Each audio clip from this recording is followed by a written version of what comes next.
প্রথমে গাঁদাল পাতাটাকে বেটে মিক্সিতে তেলে ভালো করে ভেজে নেব। পাঁচফোড়ন দিয়ে জলটা বার হবে, তাকে ভালো করে তেল ছেড়ে গেলে, ভাজা ভাজা হয়ে গেলে, পেঁপে কলা সিদ্ধ থাকলে যারা যেটা খেতে চাও, এটা ডালনা করছি আমি, শুধু পেঁপে দিয়েছি, কাঁচকলা দিয়ে খাই না। পেঁপে দিয়ে একটু পাতলাও করতে পারো বা গাঢ়ও করতে পারো। আমি একটু পাতলা মতন করেছি, জল দিয়ে বাড়িয়ে নিয়েছি, শুধু জিরে গুঁড়ো দিয়ে ঝোলটা বাড়িয়ে নিয়েছি।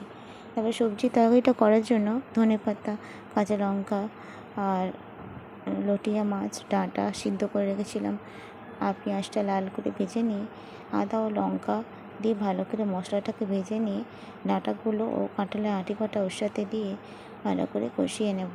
ভালো করে লাল লাল করে ভাজা হয়ে গেলে মোটা বাঁশ নোটে, তোমরা চেনো কি জানি না, গ্রাম বাংলায় পাওয়া যায় নোট ভর্তি, এগুলো খুবই নরম হয়।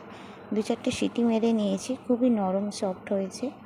এগুলো মশলার সাথে কষিয়ে নেব, ভালো করে ভেজে নিয়ে নামিয়ে নেব। এখানে লটিয়া মাছের ঝালটা আমার কমপ্লিট হয়ে গেছে।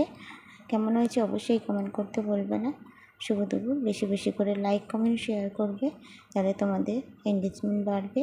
উইকলি চ্যালেঞ্জগুলো সপ্তাহে পূর্ণ করতে পারবে। এখানে গাঁদাল পাতার ডালনা, মাছের ঝাল আর সবজির তরকারিটাও আমার কমপ্লিট হয়ে গেছে।